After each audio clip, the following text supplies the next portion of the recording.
महाभारत के उत्तरार्ध में एक प्रसंग है। अंतिम गदा युद्ध में भीम दुर्योधन के जंघा पर वार कर देते हैं, नियमों के खिलाफ जाकर। उनको ऐसा करने के लिए श्री कृष्ण आदेश देते हैं। इसके बाद दुर्योधन लंबे समय तक तड़प कर प्राण गंवा देता है। दुर्योधन का परम मित्र अश्वत्थामा, जिसके पिता आचार्य द्रोण का भी पांडवों के द्वारा छल से वध किया गया होता है, अब अपना आपा खो बैठता है और बाप का, दोस्त का, सबका बदला लेने के लिए ब्रह्मास्त्र का प्रयोग करता है। ब्रह्मास्त्र यानी सबसे बड़ा अस्त्र, सारे अस्त्रों का राजा। इसको प्रयोग करने की क्षमता बहुत कम लोगों के पास होती थी और जब इसका प्रयोग किया जाता सारा ब्रह्मांड में तबाही मच सकती थी। दूसरी ओर अर्जुन के पास भी ब्रह्मास्त्र था। अश्वत्थामा के ब्रह्मास्त्र को रोकने के लिए वो भी अपना ब्रह्मास्त्र छोड़ देता है। अब बड़ी भयानक स्थिति आ पड़ती है। अगर दो ब्रह्मास्त्र आपस में टकराए तो तबाही अवश्यंभावी है। उसको रोकने के लिए श्री कृष्ण और गुरु वेद व्यास आगे आते हैं और दोनों को अपने अपने ब्रह्मास्त्र वापस लेने के लिए कहते हैं। अर्जुन तैयार होता है, पर अश्वत्थामा के पास ब्रह्मास्त्र वापस करने की सिद्धि नहीं होती है। उसको कृष्ण अपनी शक्ति से कहीं और डाइवर्ट कर देते हैं और दुनिया को बचाते हैं। हिंदू माइथोलॉजी में ब्रह्मास्त्र का रेफरेंस ऐसे ही कई जगहों पर आ जाता है। उसी तरह इस मूवी में भी ब्रह्मास्त्र है, जो कि सारे अस्त्रों का राजा होता है। उसके 3 टुकड़े करके पिज़्ज़ा के स्लाइस जैसे अलग अलग जगहों पर अलग अलग लोगों की सुरक्षा में रखा गया है, क्योंकि अगर वो जुड़ गया और ब्रह्मास्त्र जाग गया तो दुनिया में तबाही मचेगी और कोई है जो उसको जोड़ के कुछ हासिल करना चाहता है। ब्रह्मास्त्र को रक्षा करने वालों की एक सोसाइटी है जिसको ब्रह्मांश कहते हैं। उनका एक आश्रम है, उसमें एक गुरु है और बहुत से चेले आश्रम के अंदर भी हैं और कुछ चेले बाहर भी हैं। अंधेरे की रानी जुनून यानी मौनी रोए और उनके 2 साथी जोर और रफ्तार उन टुकड़ों के तलाश में निकले हैं। उनकी एक्टिविटीज़ के फ्लैशेस आते हैं हमारे हीरो शिवा यानी रणबीर कपूर को।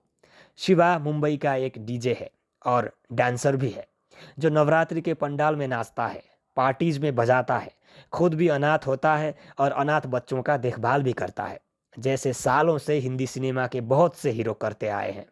उसकी मुलाकात एक अमीर खूबसूरत लड़की ईशा यानी आलिया भट्ट से होती है और पहले नज़र में उसे प्यार भी हो जाता है। Again cliché. ईशा अमीर लड़की है जिसके पंडाल में शिवा ने डांस किया था और पंडाल के नाम से पता चलता है कि वो चटर्जी है, जिसको बंगाली होने का सबूत एक सीन में दिया गया है जब वो फ़ोन में बांग्ला में बात करती है। बस इतना ही बताया गया है ईशा के बारे में। उसके माँ बाप कहाँ है कुछ पता नहीं। जब शिवा दूसरी बार ईशा को देखता है, सब कुछ छोड़ छाड़ के उछल कूद करके उसके पीछे पड़ जाता है और 2-4 बातें जैसे ही होती है, ईशा अपने कजन्स को छोड़ के शिवा के पीछे चल देती है।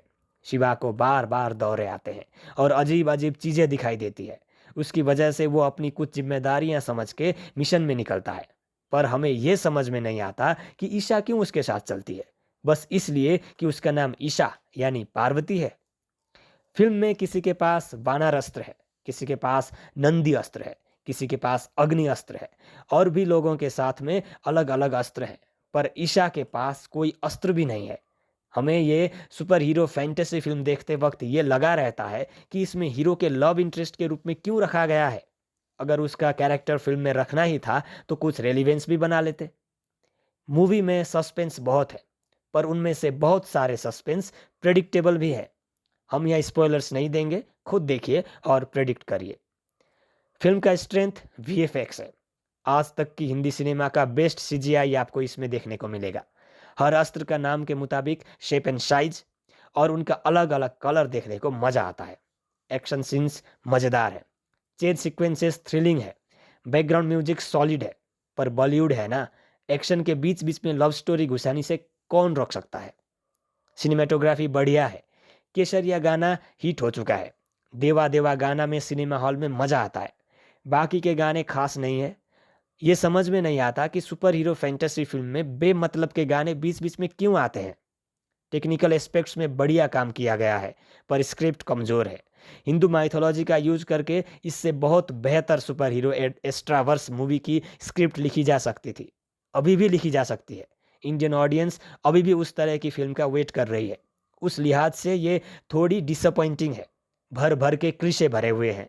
वही पुरानी बॉलीवुड मसाला फिल्मों की फॉर्मूला में स्क्रीन प्ले लिखी गई है। क्रिंजी डायलॉग्स का पिटारा है।